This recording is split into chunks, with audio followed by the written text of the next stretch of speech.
Boa tarde, bem-vindo a todos no nosso programa semanal Coffee Think. Hoje eu tenho o prazer de fazer aqui a abertura. Que tal, Bocato? Que tal, Evandro? Tudo bem? Joia. Bom, hoje, depois de uma semana um pouco intensa que a gente teve essa semana com relação a não só todos os avanços, né, da pandemia, do Covid, que vem aí ainda assolando, ainda que o mundo ainda de uma forma desproporcional, em alguns lugares está se abrindo mais, outros menos, tal. Essa semana a gente contou com um fator adicional que é tudo o que está passando dentro dos Estados Unidos, né? Então, no final das contas, eu acho que acaba somando, né? A gente vem tendo aí uma somatória de contextos sociais, né? Alguns provocados, obviamente, pela pandemia, outros provocados por fatores econômicos, né?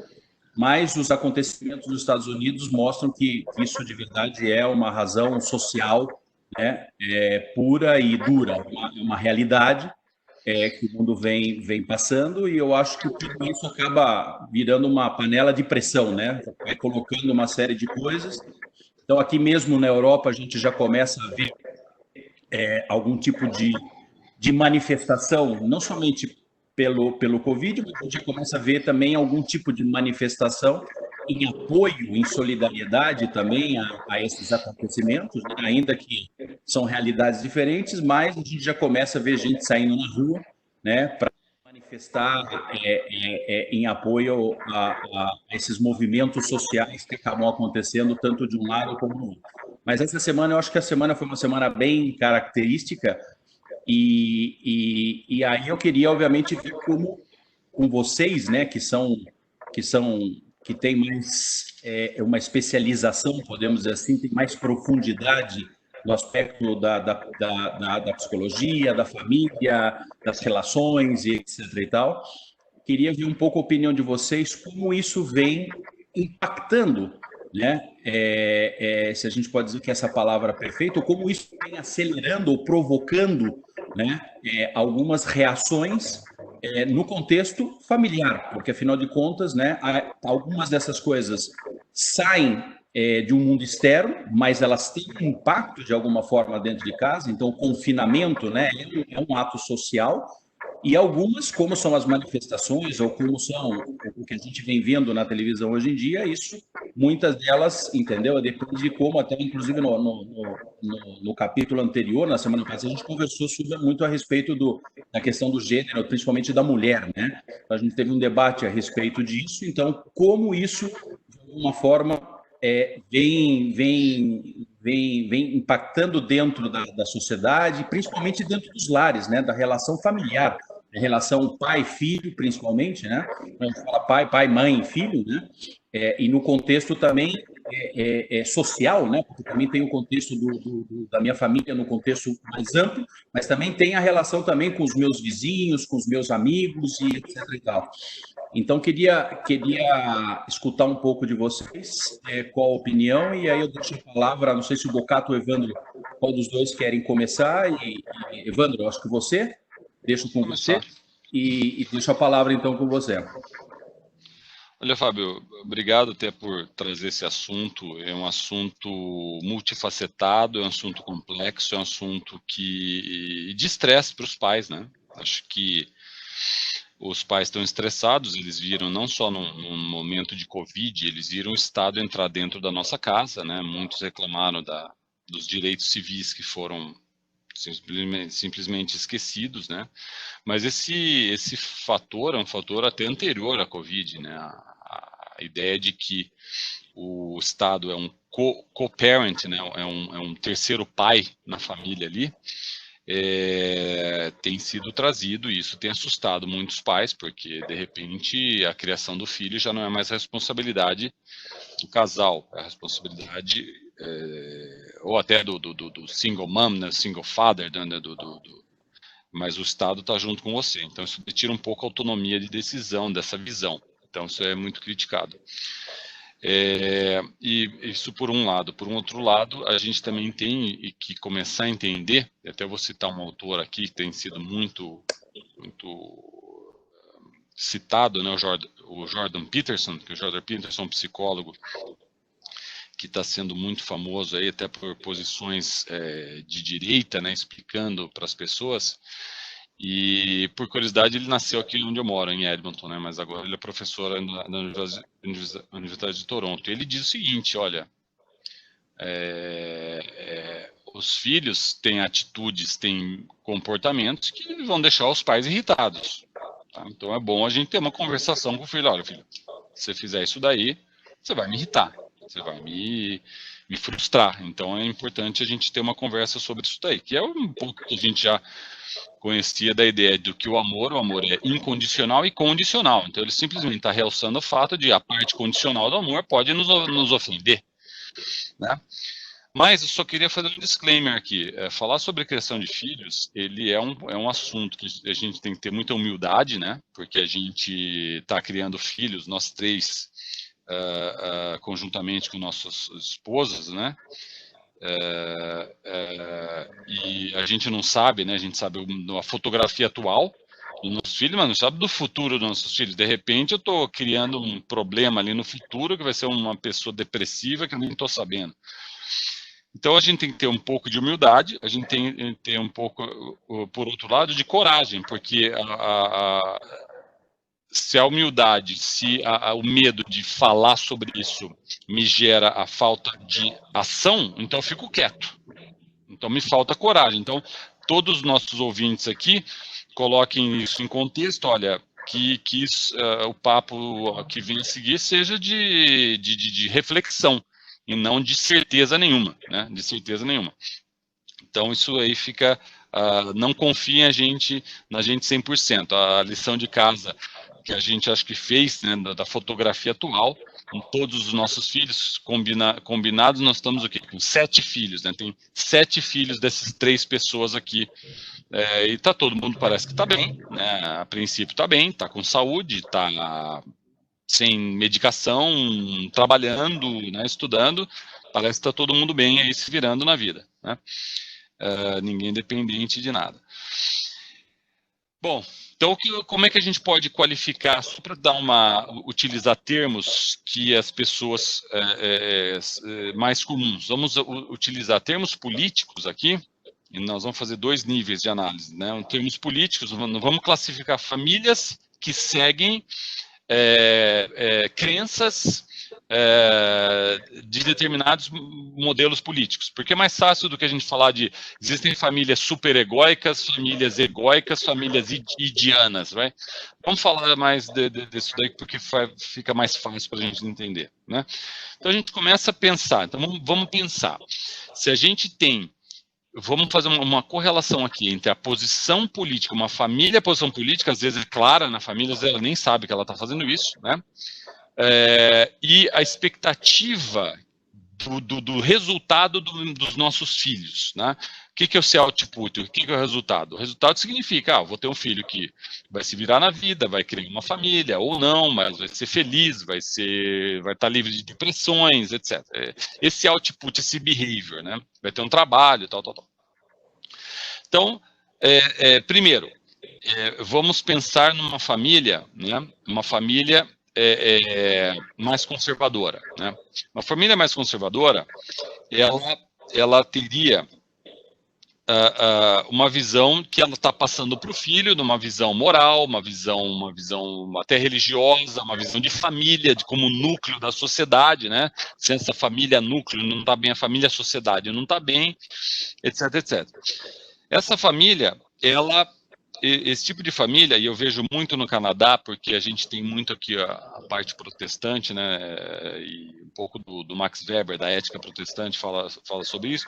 Eu vejo que é uma família que ela segue esses valores, mas ela também segue um fundamento da lógica conservadora, que é as pessoas não podem ser muito ajudadas, porque elas têm que, com isso, dar início ao instinto de vida, Não, instinto de sobrevivência, né? Instinto de vida e instinto de sobrevivência.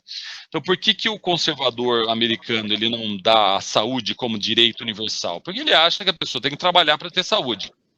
E isso significa o instinto de vida, e se eu proporciono tudo de mão beijada para o cidadão, ele não, esse instinto de sobrevivência não vai fazer ele trabalhar e gerar uma sociedade melhor. É um princípio deles lá, é a visão deles.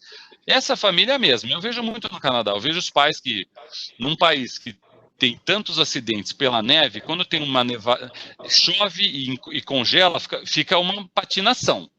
Na minha cidade, assim, tivemos 250 batidinhas, tá? E é um pai conservador que fala assim, não, eu não vou dar um carro novo pro meu filho, eu vou dar um carro, eu posso dar, né? Os que não podem, não podem, mas os que podem, não, porque ele tem que sofrer, né? Ele vai aprender a ética, a work ética laboral, né? Work ethic. Sofrendo ele vai aprender, trabalhando cedo, tal. Faculdade também, não vou pagar. Você pode pagar? O Canadá é diferente, pessoal, é super barato estudar no Canadá, tá? Comparado com os Estados Unidos, é barato. Não vou pagar porque para ele aprender a ser adulto, tá? Então é uma criação que vamos colocar assim, um grau médio de expectativa. Muitos desses filhos vão voar, vão se estabelecer, vão criar suas famílias, ok? Outros vão se rebelar e falar, não, quer saber, eu não vou fazer nada porque é demasiado, tô sozinho, pô. Tô sozinho, meus pais não querem nem cuidar dos netos, me dá uma mão aqui, porque a guarderia, né, a daycare, como é que chama aí em português? A creche aqui, agora que tá barato, custa uns quase R$2.000 por mês, por filho. Então, para vocês terem uma ideia, né? Aí, uma família mais, vamos dizer assim, liberal, é aquele free range, né? Você cria a galinha solta, né? Que até tá virando lei aí. Então você cria o filho ali, você não tá ali, o filho se cria mais ou menos sozinho, tá um mais limpinho, outro mais sujinho, o grupo se cria e beleza, sai de casa, se vira. Então não tem muita influência, né? É o laissez-faire. Não tem líder, não acredito em líder, não acredito. Então vai. Então tem esse filho aí. A gente não sabe muito bem para onde vai. Existe um pai, vamos colocar, socialista, né? O pai socialista, o casal socialista, os pais socialistas, eles são mais na dependência, né? Olha, o papai e a mamãe resolve, a gente faz tudo, não se preocupe, a casa está sempre aqui, e você está vendo aí uma geração que está dependendo de pais, dependendo de Estado, que está sonhando com um futuro melhor para ele, vai ser um salário universal, né? Se o Estado tem que me pagar $1.000 por mês, eu me viro. Né? Eu não preciso trabalhar, eu não quero trabalhar. Por que eu tenho que trabalhar? Isso daí é ter que trabalhar já é uma manipulação da elite, né? Então eu sou rebelde, eu não vou trabalhar, eu quero isso daí. E por último, a gente teria uma família social-democrata, né? Que você vai ter dois aspectos. Uma, eu te dou toda essa infraestrutura da família, eu invisto em você e te dou alguma liberdade, né? De decisão depois, mas eu quero resultado. Você aproveitou dessa infraestrutura, para mim, trabalhar é estudar, né? Então eu exijo que você estude, e você ter democraticamente, você vai procurar a sua vida depois. Só que, como eu deixei de ter, os pais deixaram de ter, eles doaram em vida, né? É muito interessante essa distinção. O social-democrata, ele doa em vida, então eu te invisto agora, eu te dou agora que você precisa para você voar. O conservador, ele não dá nada, só que daí ele termina com uma herança, né? O filho termina com uma herança, ou seja, eu tenho uma situação meio longe dos meus pais, mas no fim da vida eu fico rico, porque eles guardaram tanto, e será que vale a pena? Então essas posições, cada um de nós poderemos pensar, porque existem ideologias na sociedade que acabam indoctrinando isso na minha cabeça e criando meu filho baseado não na minha decisão do livre-arbítrio, mas seguindo modas, né? Seguindo fashions, né? Então, esse nosso vídeo hoje é para falar assim, peraí, qual é a influência da minha sociedade hoje, né? Quem foi pai nos anos 70 tinha influência dos hippies, quem foi pai nos... Então vai mudando, né? Nos anos 50, talvez mais conservador, não sei, né? E qual é a tendência hoje? E também analisar outra coisa, vamos lá no nível micro. Tem filhos e filhos, tá? Tem filho que você não faz nada, o filho se cria, né? Estuda e se vira, e tem filho que você tem que ficar em cima, né? Tem mais que ficar em cima, olha, precisa fazer isso, ó, condição, se você não fizer isso, não daí. Quer dizer, para o pai socialista, filho, faz o que você quiser, né? O liberal, o que você quiser, não me enche, né? O outro faz o que você quiser, mas eu te dou dinheirinho sempre. E o outro faz o que você quiser, mas se vira. E existem, então também teríamos que analisar situacional para não fazer uma generalização genérica, olha, mas na minha casa tem esse tipo de filho, então eu preciso adequar esse tipo de filho. Então essa seria a minha sugestão, a minha visão aí. Não sei se tem alguma pergunta. Não, é super interessante isso, Evandro, porque isso, a gente pode dizer que isso é uma construção, né, de um modelo social, familiar, né, e a gente, você mencionou bem, né, existem alguns eventos que às vezes aceleram essas mudanças nos contextos sociais e familiares, né, e eu vou deixar uma pergunta no ar, vou ver. Depois talvez a gente deixa mais para o. Mas eu já vou antecipar para você ir pensando e para ver se o Bocato também a gente já provoca ele nessa situação. É se o Covid, né? E agora essas manifestações sociais que a gente vem vendo que estoura, pipoca nos Estados Unidos, mas que, desculpa, estoura nos Estados Unidos, mas começa a pipocar já em alguns outros lugares, se isso em algum momento vai trazer vai ser um outro evento, como diz o inglês, né? Vocês aí usam a expressão um outro milestone, né? É importante para provocar uma profunda mudança nas relações familiares e sociais. Então, eu já aproveito, deixo isso daí para você pensar depois, mas já coloco já também em questão aí, para deixar o Bocato comentar aqui um pouco a visão dele. Bom dia. Aqui no Brasil, boa tarde, né? E eu queria levar mais para a minha área da família empresária, né? Que vocês já permearam por outras famílias, né? As famílias do dia a dia, e eu estou sempre atento à questão do que acontece com as famílias empresárias. Então, pegando o gancho do que o Evandro vai colocando inicialmente, que ele fala sobre o conservador.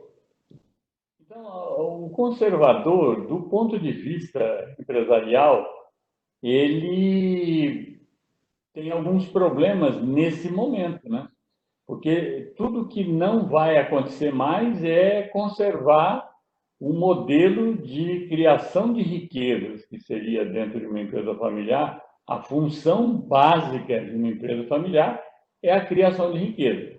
Quem que cria riqueza? São gerações que estão lá dentro. Então, hoje, manter-se conservador é muito risco, né?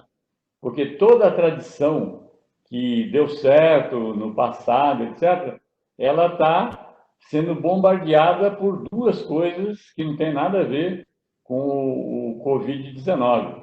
A primeira é exatamente a passagem das gerações. Nós estamos recebendo a geração milênio, né? Uma geração absolutamente digital, né? Uma geração que ficou menos tempo no colo dos pais, né? A primeira geração que fica menos tempo, comprovadamente, no colo dos pais. E o primeiro aprendizado dessa geração é um aprendizado extremamente exponencial, é um aprendizado que a criança lá com seus 3 anos, ela já está ligando o celular e conversando com alguém da família, né? Porque brincando, ela já brinca a partir de 2 anos, né?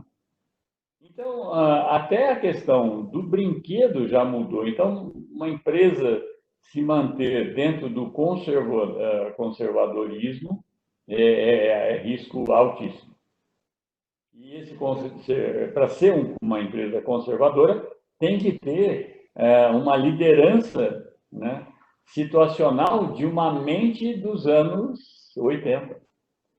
E dos anos 80, pelo menos aqui no Brasil ou outros países da América Latina que a gente estuda, não está sobrando nada, né?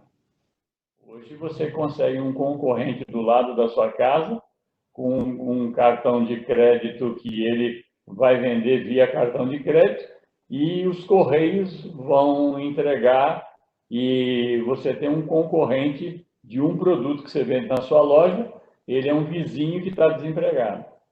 Então, o conservador agora ele vai ter que repensar a geração dele enquanto comando. A segunda questão que o Evandro traz seria, então, uma empresa no modelo socialista.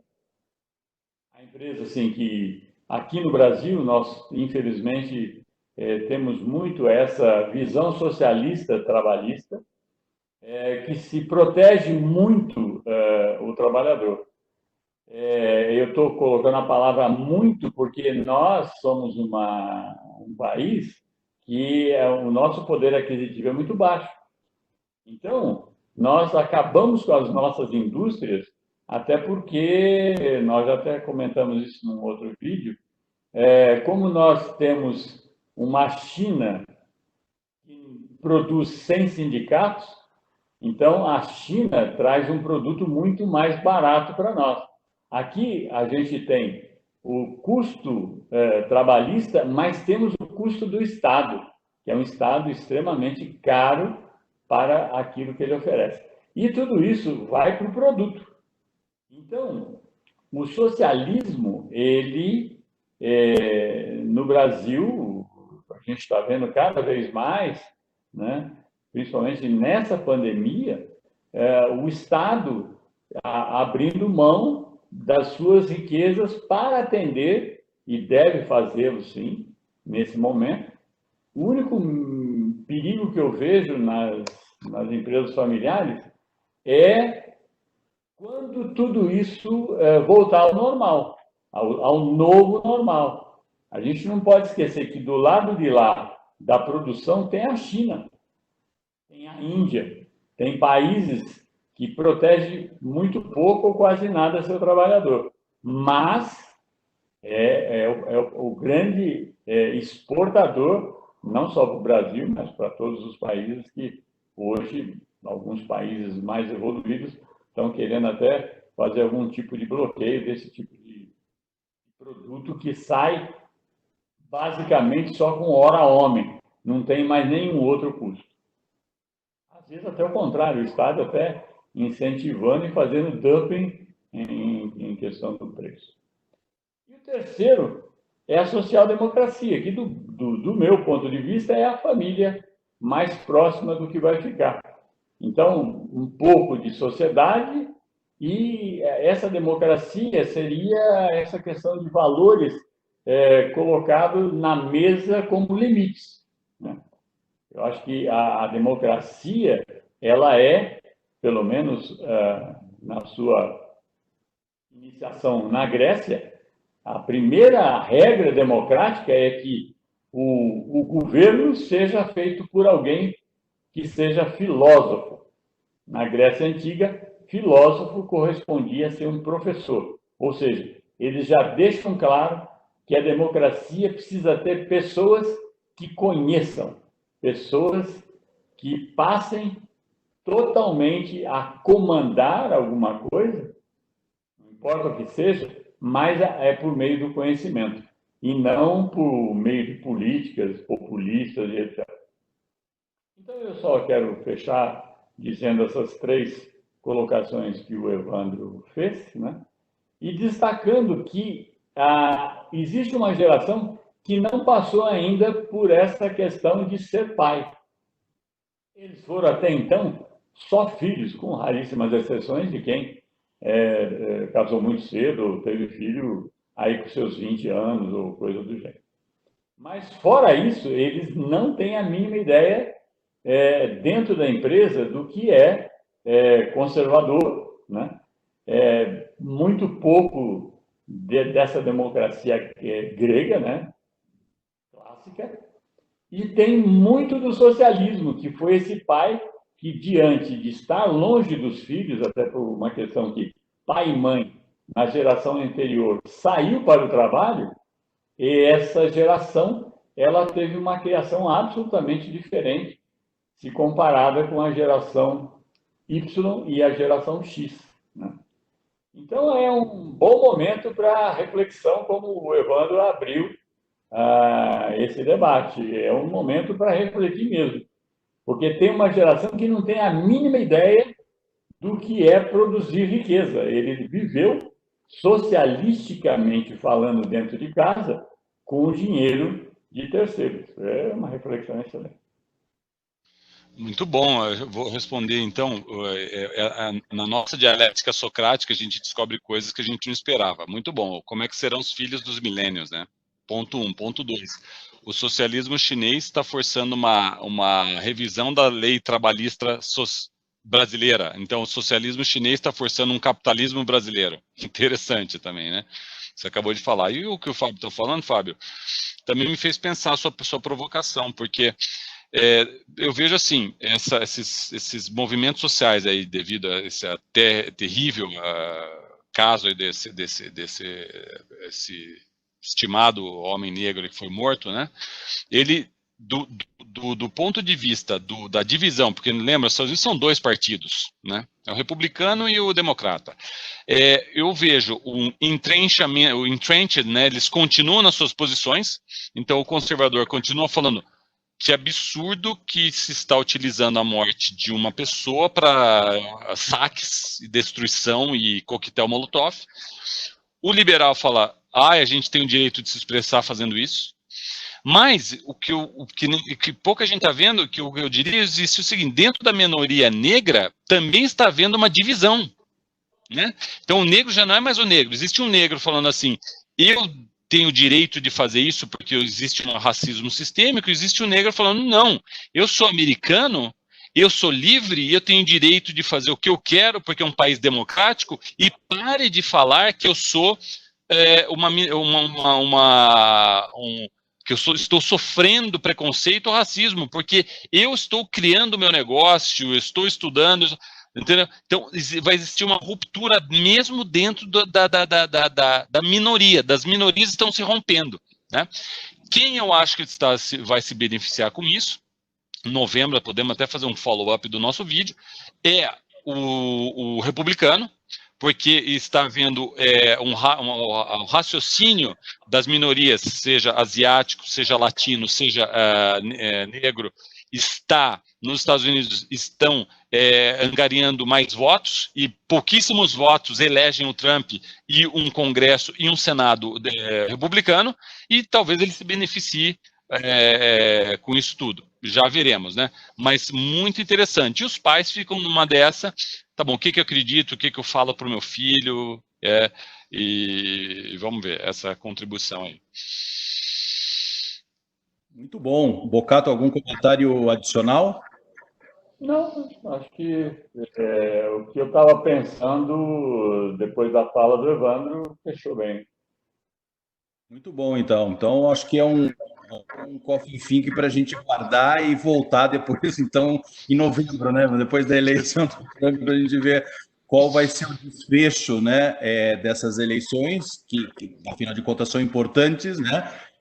A gente já viu aqui, inclusive, aqui, a própria Europa, a União Europeia, respaldada aqui mais por detrás, com todo o apoio da Alemanha, né, também já vem mandando mensagem já de não ter nenhum depois, não somente das políticas, né, da forma de ser do governo norte-americano, depois do que está acontecendo na Covid e agora, especificamente, a forma em que ele reagiu a isso, né, obviamente que alguns países aqui que são muito mais liberais, socialistas, sociais-democratas e etc. e tal, e etc. e tal, já estão se posicionando em vamos esperar até novembro. Em novembro a gente volta e a gente volta a conversar.